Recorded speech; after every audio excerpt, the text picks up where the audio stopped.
स्कंद माता आप सभी की रक्षा करें, आप सभी की मनोकामनाएं पूर्ण करें। नवरात्रि के 5वें दिन स्कंद माता की पूजा की जाती है। स्कंद माता देवी दुर्गा का 5वां अवतार है। स्कंद माता का नाम 2 शब्दों से मिलकर बना है, स्कंद और माता। इसका अर्थ होता है स्कंद भगवान की माता।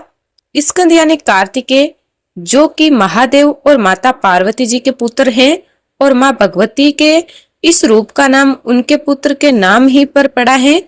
माँ स्कंद माता की 4 भुजाएं हैं, जिसमें एक हाथ में कार्तिकेय जी को पकड़े हुए हैं और उनके दूसरे और तीसरे हाथ में कमल का पुष्प है। अपने चौथे हाथ से स्कंद माता अपने भक्तों को आशीर्वाद देती है। माता की सवारी सिंह भी है और माँ कमल के पुष्प पर भी विराजमान रहती है। स्कंद माता विशुद्धि चक्र की अधिष्ठात्री देवी है और विशुद्धि चक्र हमारे गले के उभरे हुए भाग के ठीक नीचे स्थित होता है। माँ स्कंद माता की सच्चे मन से पूजा करने और कथा श्रवण से विशुद्धि चक्र जागृत होता है, जिसे वाणी की सिद्धि प्राप्त होती है। माँ स्कंद माता का वाहन मयूर भी है, इसीलिए इन्हें मयूर वाहन के नाम से भी जाना जाता है। आइए अब हम सभी माँ स्कंद माता को नमन कर कथा का श्रवण आरंभ करते हैं। स्कंद पुराण में वर्णित कथा के अनुसार भगवान शिव ने अधर्मी दैत्य तारकासुर को एक वरदान दिया था, जिसके कारण वे अत्यंत शक्तिशाली हो गया। वरदान ये था कि उसका अंत केवल और केवल भगवान शिव के पुत्र के हाथों ही होगा। वरदान पाने के बाद वे तीनों लोकों में हाहाकार मचाने लगा। यहाँ तक कि तारकासुर के नेतृत्व में दैत्यों से देवताओं को पराजित का भी सामना करना पड़ा। षष्ठी में तारकासुर समेत दैत्यों का अत्याचार बढ़ने लगा। आखिरकार सभी देवता भगवान ब्रह्मा जी के पास पहुंचे और तारकासुर से संबंधित समस्या के बारे में उन्हें बताया। इस पर ब्रह्मा जी ने देवताओं को सुझाव दिया कि वे कैलाश पर जाकर भगवान शिव से पुत्र उत्पन्न करने की विनती करें, क्योंकि उनके ही पुत्र द्वारा तारकासुर का वध किया जा सकता है। दूसरी तरफ देवराज इंद्र और अन्य देवगण भगवान शिव के पास गए, लेकिन भगवान तो साधना में लीन थे और यह वही समय था जब भगवान शिव माता सती के वियोग में थे और वे गहन साधना में स्वयं को लीन कर चुके थे। किसी को तो आगे जाना ही था।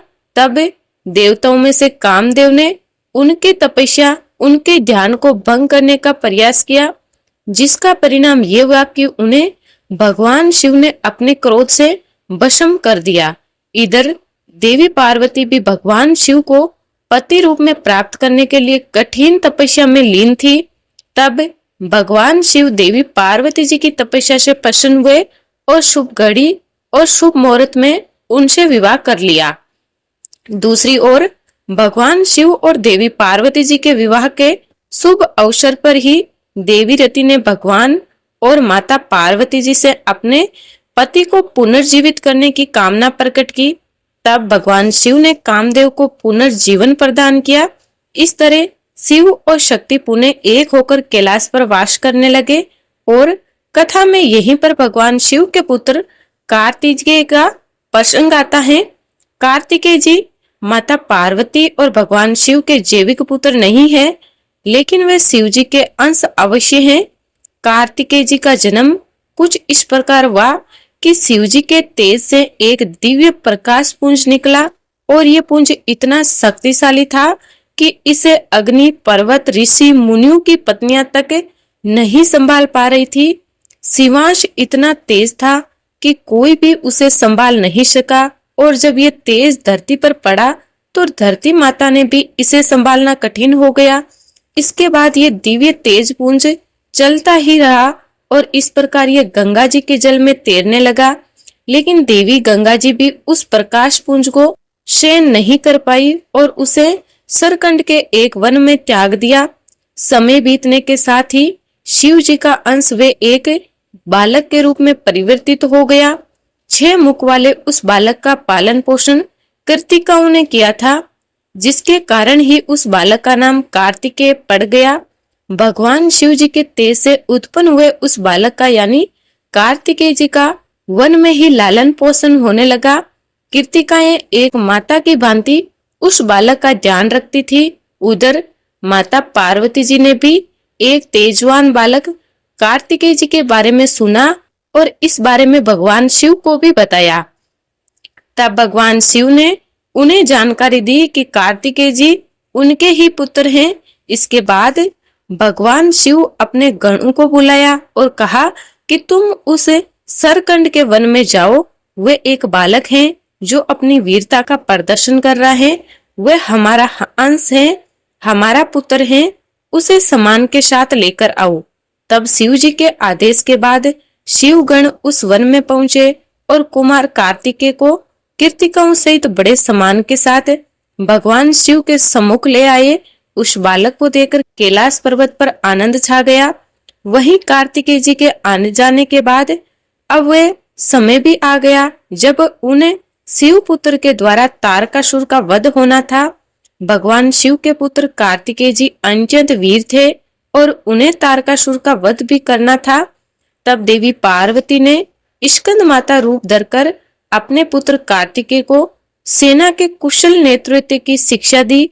उन्हें युद्ध के सभी कौशल सिखलाए, युद्ध की सभी रणनीतियां सिखाई और तब इस प्रकार कार्तिकेय जी को देव सेना का सेनापति नियुक्त कर दिया गया और इस प्रकार सभी देवता उनके नेतृत्व में तारकासुर का वध करने चल पड़े। युद्ध के मैदान में देवताओं और तारकासुर का भयंकर युद्ध हुआ और इस तरह तारकासुर शक्तिशाली कार्तिकेय जी के सामने एक क्षण भी नहीं टिक सका और वही कार्तिकेय जी के हाथों तारकासुर का वध हो गया। तारकासुर का वध करके कार्तिकेय जी ने अपनी सामर्थ्य शक्ति का प्रदर्शन किया था। उन्होंने अब युद्ध कौशल से षष्ठी को तारकासुर के उत्पात से, उसके भय से मुक्त कराया था। इसीलिए देवराज इंद्र ने त्रिदेवों और सभी देवताओं की सर्वसम्मति से कार्तिकेय जी को देवताओं का सेनापति नियुक्त कर दिया गया।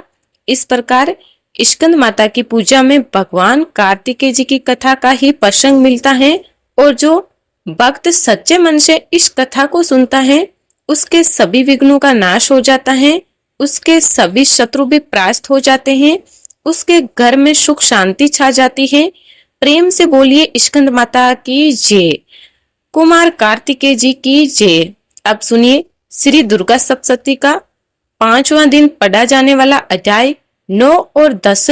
9वें अध्याय में निशंभु का वध किया गया है। राजा ने कहा, भगवान आपने रक्त बीज के वध से संबंध रखने वाला देवी चरित्र का ये अद्भुत महात्म्य मुझे बतलाया है। अब रक्त बीज के मारे जाने पर अत्यंत क्रोध में भरे हुए शुभ और निशुभ ने जो कर्म किया उसे मैं सुनना चाहता हूँ। मार्कंडेय ऋषि कहते हैं, हे राजन, युद्ध में रक्त बीज तथा अन्य दैत्यों के मारे जाने पर शुभ और निशुभ के क्रोध की सीमा नहीं रही। अपनी विशाल सेना इस प्रकार मारी जाती देख निशंभु रोष में भरकर देवी की ओर दौड़ा। उसके हाथ असुरों की प्रधान सेना थी। उसके आगे पीछे तथा परसव भाग में बड़े बड़े असुर थे जो क्रोध से होठ चबाते देवी को मार डालने के लिए आए। महापराक्रमी शुभ भी अपनी सेना के साथ मात्र गणों से युद्ध करके क्रोधवश चंडिका को मारने के लिए आ पहुंचा। तब देवी के साथ शंभु और निशंभु का घोर संग्राम छिड़ गया। वे दोनों दैत्य मेघों की तरह बाणों की भयंकर वर्षा कर रहे थे। उन दोनों के चलाए हुए बाणों को चंडिका ने अपने बाणों के समूह से तुरंत काट डाला और शस्त्र समूह की वर्षा करके उन दोनों दैत्य पतियों के अंगों को भी चोट पहुंचाई। निशंभु ने तीखी तलवार और चमकती हुई ढाल लेकर देवी के श्रेष्ठ वाहन सिंह के मस्तक पर प्रहार कर दिया। अपने वाहन को चोट पहुंचने पर देवी ने सर्पगढ़ नामक बाण से निशंभु की श्रेष्ठ तलवार तुरंत ही काट डाली और उनकी ढाल को भी उसमें 8 चांद जड़े थे खंड कर दिया। ढाल और तलवार के कट जाने पर उस असुर ने शक्ति चलाई, किंतु सामने आने पर देवी ने चक्कर से उसके भी 2 टुकड़े कर दिए। अब तो निशंभु क्रोध से जल उठा और उस दानव ने देवी को मारने के लिए शूल उठाया, किंतु देवी ने समीप आने पर उसे भी मुक्के से मारकर चूर्ण कर दिया। तब उसने गदा घुमाकर चंडी के ऊपर गदा चलाई, परंतु वे भी देवी के त्रिशूल से कटकर भस्म हो गई। तदनंतर दैत्यराज निशंभु को फरसा हाथ में लेकर आते देख बाणों समूह से घायल कर धरती पर सुला दिया। उस भयंकर पराक्रमी भाई निशुंभ के धराशायी हो जाने पर शुभ को बड़ा क्रोध आया और अंबिकावा का वध करने के लिए वे आगे बढ़ा।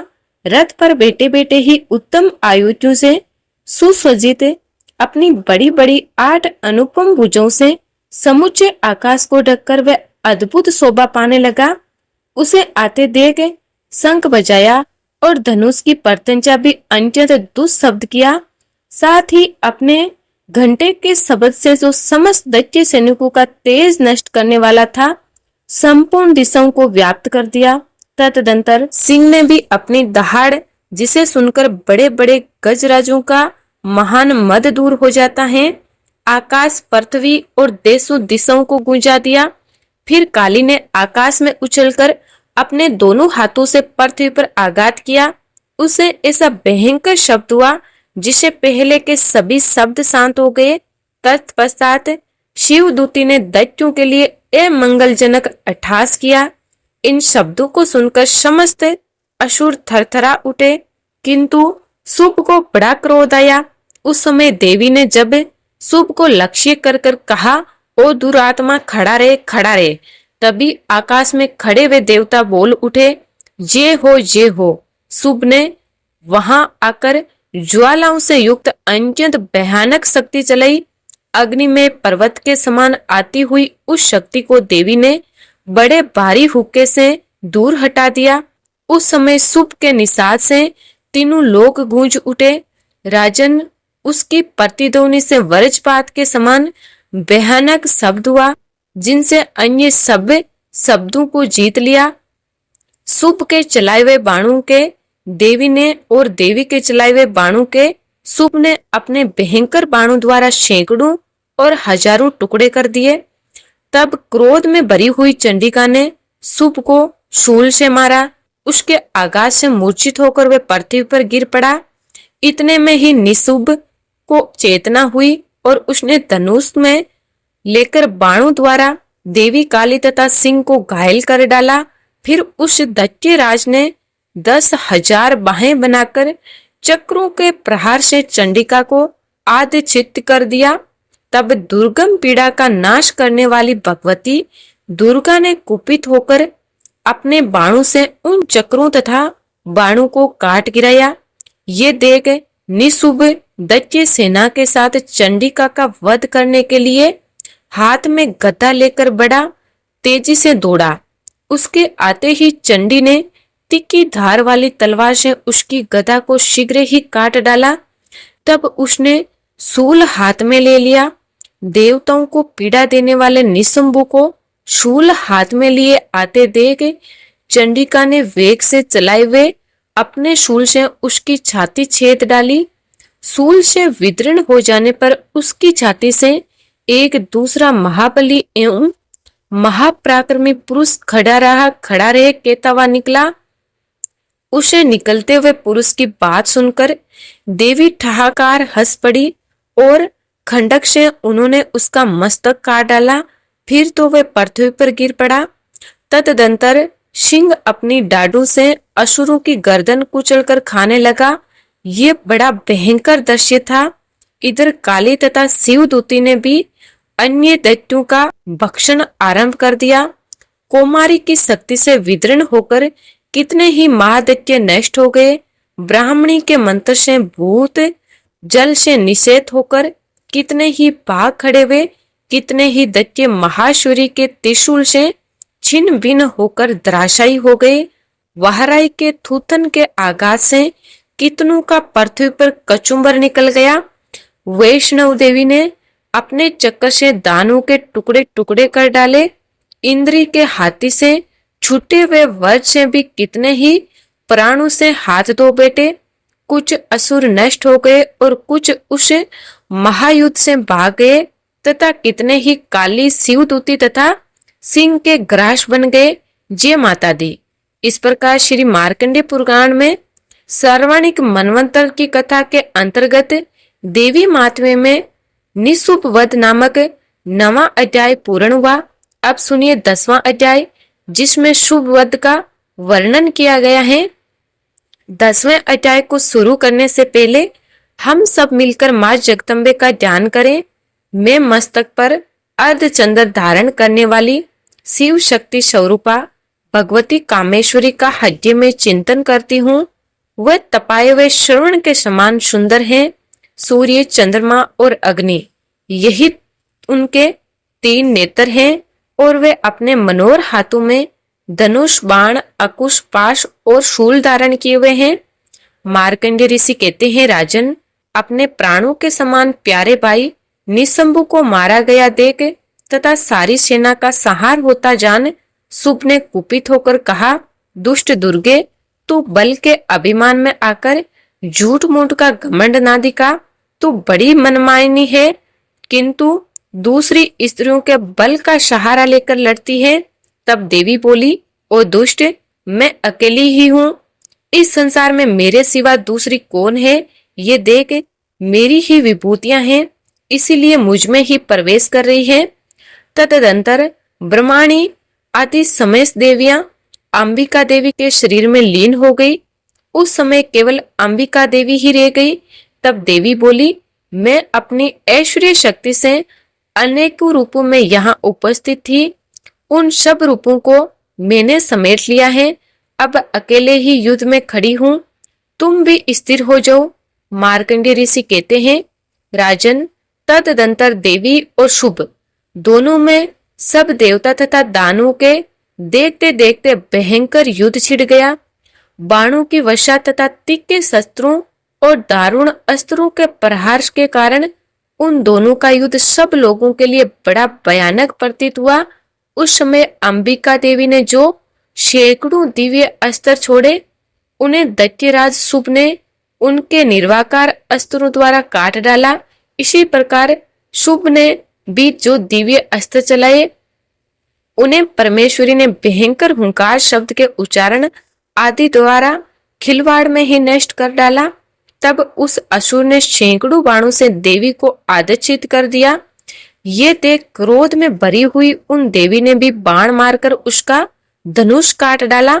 धनुष कट जाने पर फिर दैत्यराज ने शक्ति हाथ में ले ली, किंतु देवी ने चक्र से उसकी हाथ की शक्ति को भी काट गिराया।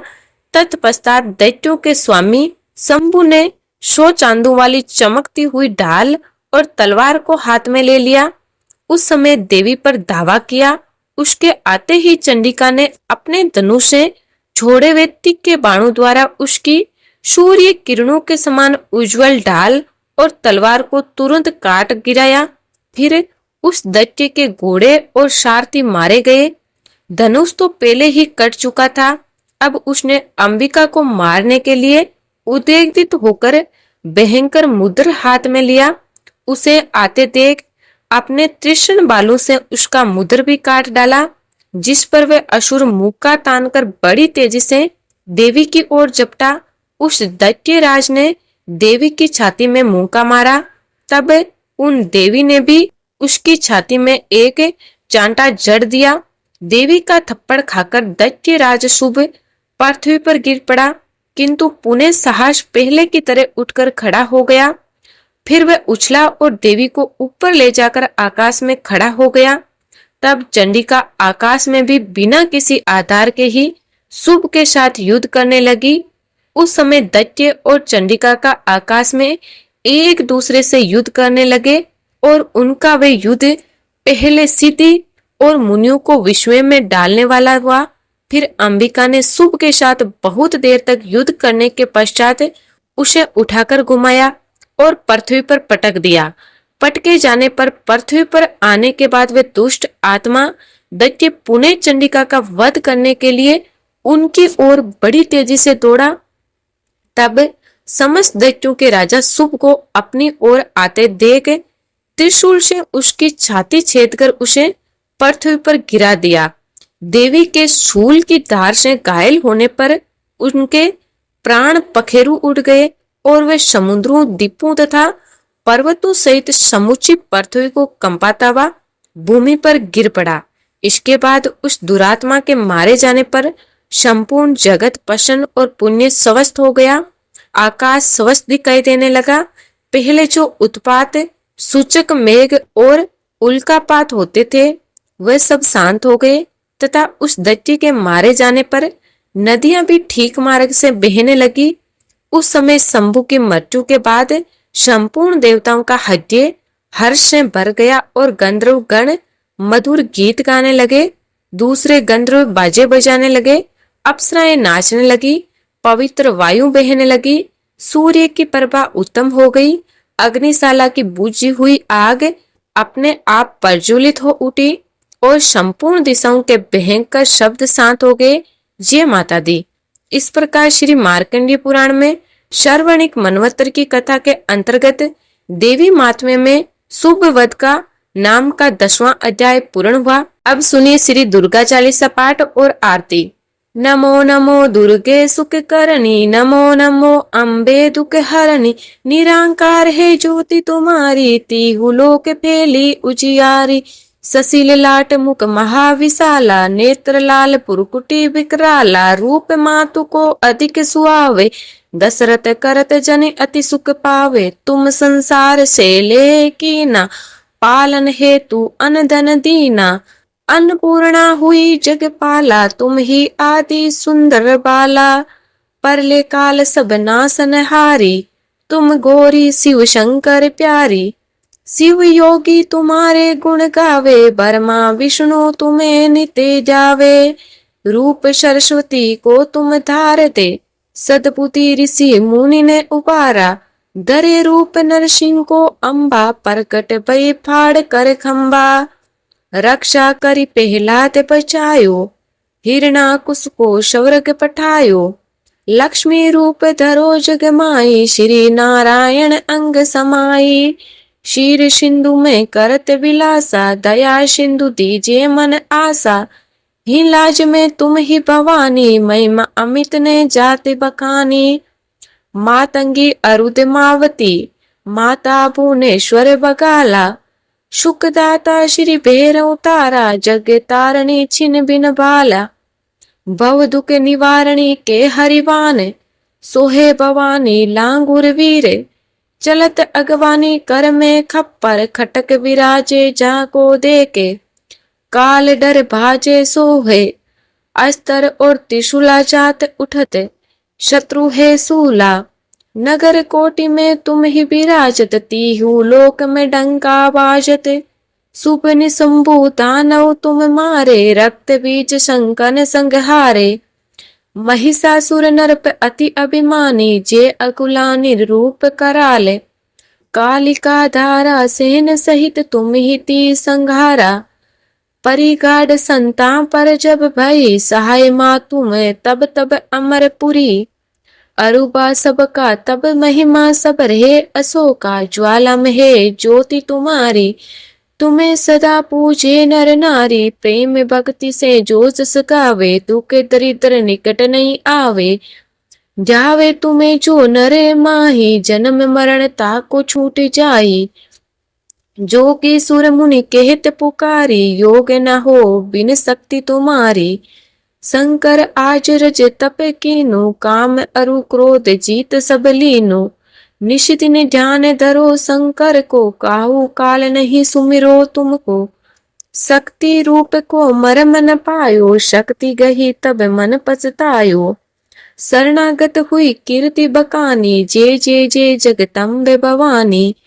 भये पसंद आदि जगदम्बा, दे शक्ति नहीं किन्ने विलंबा। माँ को माँ तू कष्ट अति गहरो, तुम बिन कौन दुख हरे मेरो। आशा तृष्णा निपट सतावे, मोहे मदादिक सबे विनेहु शत्रु नासे। जिह महारानी सुमिरो एक चित चिते, तुम्हें भवानी करेहु कृपा है मातु दयाला। रीति सिद्धि दे करेहु निराला, जब तगी जिहु दयाला। फल पाऊं तुमरो यश में सदा सुहाऊं, दुर्गा चालीसा जो कोई गावे। सब सुख भोग परम पद पावे। पावे श्री दुर्गा चालीसा समाप्त। ओम जय स्कंदे माता, मैया जे स्कंद माता परम सुखदाई, मैया तुमसे सुख आता। ओम जे स्कंद माता शक्ति स्वरूपा, माता मोक्ष मोक्ष भव पावे, द्वारे तारे आवे, खाली नहीं जावे। ओम जे स्कंद माता चार भुजाधारी, माँ हस्त कमल सोए, स्कंद संग में विराजे, छवि अति मन मोवे।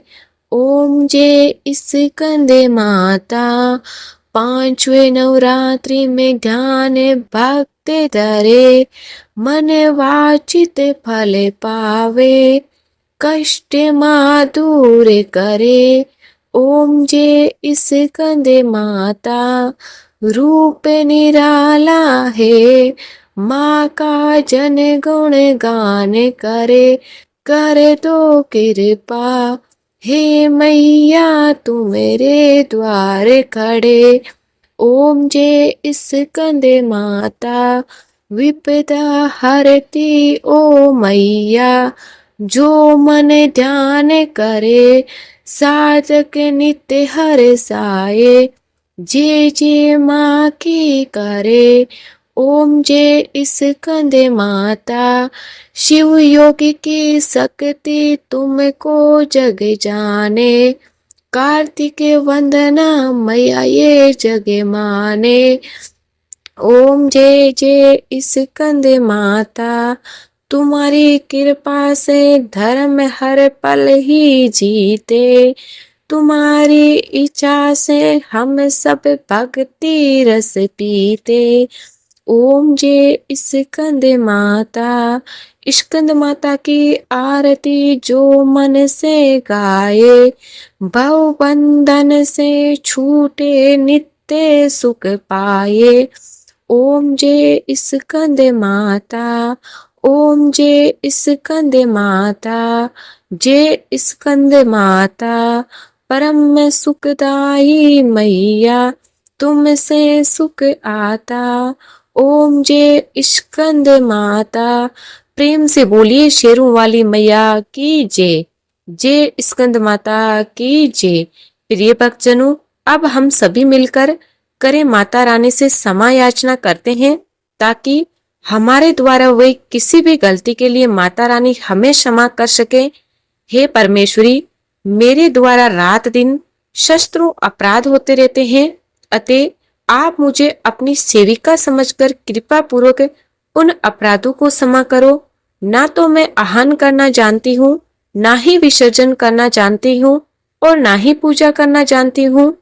हे परमेश्वरी, मुझे क्षमा करो। हे सुरेश्वरी, मैंने जो मंत्रहीन, क्रियाहीन और भक्तिहीन पूजन किया है, वह सब आपकी दया से पूर्ण हो। सैकड़ों अपराध करके भी भक्त आपकी शरण में आकर केवल जगदम्बिके कहकर ही मोक्ष को प्राप्त करते हैं, और जिसे ब्रह्मादि देवगण भी पाने में असमर्थ होते हैं। हे जगदम्बिके, मैं अपराधी हूँ, किंतु आपकी शरण में आई हूँ, अतः इस समय मैं दया की पात्र हूँ। आप जैसा चाहो वैसा करो। अज्ञानवश या बुद्धि भ्रम होने के कारण भूल से जो मैंने कुछ भी कम या अधिक कर दिया हो, हे देवी, हे परमेश्वरी, सब अपराध क्षमा करो और प्रसन्न हो। हे जगजननी माता, हे कामेश्वरी, हे सचिनानंद स्वरूपिणी परमेश्वरी, आप प्रेम पूर्वक मेरी ये पूजा स्वीकार करो और मुझ पर प्रसन्न हो। आप गुप्त से भी गुप्त वस्तु की रक्षा करने वाली हो। आप मेरे किए हुए इस जप को ग्रहण करके मेरे सभी अपराधों को क्षमा करो। हे देवी, हे महेश्वरी, आपकी कृपा से मुझे सिद्धि की प्राप्ति हो। बोलिए माता रानी की जय। अगर आपको आज की ये वीडियो पसंद आई हो तो वीडियो को लाइक करें, चैनल को सब्सक्राइब करें और कमेंट बॉक्स में प्रेम से जय माता दी जरूर लिखें। आप पर माता रानी की कृपा सदा बनी रहे। माता रानी के आशीर्वाद से आपके सारे मनोरथ पूर्ण हो।